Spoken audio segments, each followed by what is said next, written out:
السلام عليكم ورحمة الله وبركاته متابعينا الكرام، عدنا إليكم من جديد. بمشيئة الرحمن غادي يكون عندنا اليوم فيديو خاص بأخبار كتتعلق بالمنتخب الوطني المغربي، بلاش جديد المحترفين المغاربة، وكما العادة كلشي غادي يكون بالمختصر المفيد. ويلا نبداو على بركة الله.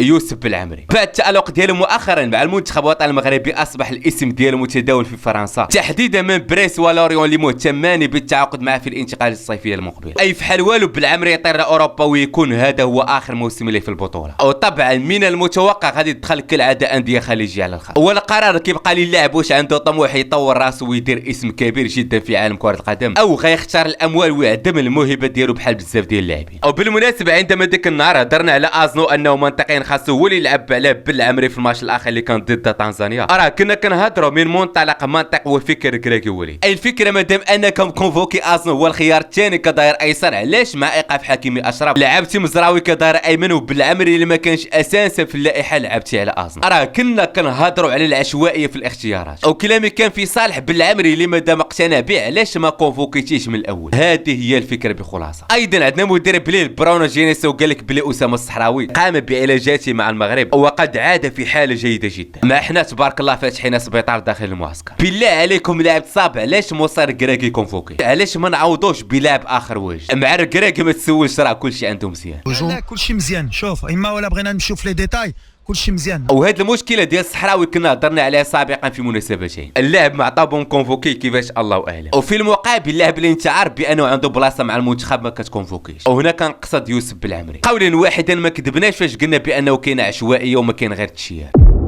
ايضا في اخر فيديو كنت هضرت على اننا افتقدنا للاعب الياس اخوماش في مركز الجناح الايمن. الخبر المفرح هو ورجع للتدريبات داخل القاعه من مده ليست بالقصيره، وكان خرج منذ ساعات بواحد التصريح حماسي اللي قال فيه الاسوأ مر لقد استعدت معنوياتي، اتبع البرنامج العلاجي واريد العوده باقصى سرعه الى الفريق، لان البقاء طوال الوقت في قاعه بناء الجسم معقد شيئا ما. ثم زاد وقال بانه كيخوض حصتين تدريبيتين كل يوم لتسريع وتيره التماثل للارتفاع، وانه سيبدا الركض في فاتح شهر ابريل المقبل. يعني ما بقى لي والو غادي يرجع لي الملاعب ان شاء الله. والمهم وهو غادي يكون واجد بحول الله في الكال اللي غادي يكون بالمغرب، ومع عوده كذلك شاد الرياض من الاصابه اللي كنتمناو ليه الشفاء العاجل ان شاء الله. وكذا تمنياتنا رجوع سفيان بوفالي للمنتخب، في المجموعه اكيد قولا واحدا غادي تقوى اكثر. من الاخبار الجيده ايضا وهو ايوب الكعبي سجل العوده ديالو في قائمه مباراه باناتينايكوس اللي غادي تكون غدا ان شاء الله، وهذا كيدل على انه تعافى من الاصابه اللي كانت غيباته لقرابه شهر عن الفريق. ندوزو دابا مع المحترفين المغاربه بدايه من اشرف حكيمي اللي اكيد غادي تكونوا لاحظتوا باللي ما كانش في قائمه مباراه اليوم اللي كانت كونتر نادي سانتيتيان، والسبب حسب الموقع الرسمي لنادي قال لك بالحرب بالاتفاق مع الاداره الرياضيه والطاقم التقني حكيمي اشرف سيبقى في حاله راحه اليوم وسوف يعود للتدريبات يوم الاحد. والشيء اللي قلنا شحال هادي باللي انراكي فيما غادي تكون عنده شي فرصه باش يريح لك حكيمي اشرف ما غاديش يزقلها، بحكم انه لاعب مهم جدا للفريق بلاص ما كاينش بديل في نفس او حتى قريب ليه في المستوى. يوسف نصير البارح كان تاسيس الهدف الثاني في الماتش اللي كان ضد نادي بوترو، وباش نكون واقعين راه كان ناوي فرابيها ومشات عوجه، ولكن وقفات مع لالا زهره بعد ما الكره وصلت للاعب اوغوس ايضا اللي كيماركي الكلبيش. النصاري كان بدا كاساسي ولعب 72 دقيقه وخدا تقييم 7.3، وامرابط لعب الماتش كامل وتحصل على تقييم 7.2، وربحوا الماتش باربعه اهداف لهدفين. اما امين مع نادي باير ليفركوزن ضد بوخوم دخل في الدقيقه 71 وماركا لك الهدف الثالث. صراحه هو معلم في اللعب على المساحات. كيفاش هنا غادي يزرب لك على هذا المدافع اللي هذا الاخير في هذه اللحظه فاش دار سكان على امين لقاه غفل ولعب مور الظهر ديالو وطلب الكره في العمق. اللقطه كما كتبان واضحه جدا، خف نزرب غفلو زرب عليه ثم كان حاسم وكيماركي البيش. التقييم ديالو كان 7.2 وكان ربحوا لك الماتش بثلاث اهداف لهدف. ونختم بواحد الخبر كيقول بلي اسبانيا تعتزم الترشح لاستضافه كاس العالم للسيدات 2025 بشكل مشترك مع المغرب والبرتغال، وهذا تصريح رسمي خرج به رئيس الاتحاد الاسباني رافائيل روزان. والى هنا غادي نقول لكم الصافي وصلنا للختام، وخير كلام ما قال ودل، وكالعاده كان معكم اسلام في امان الله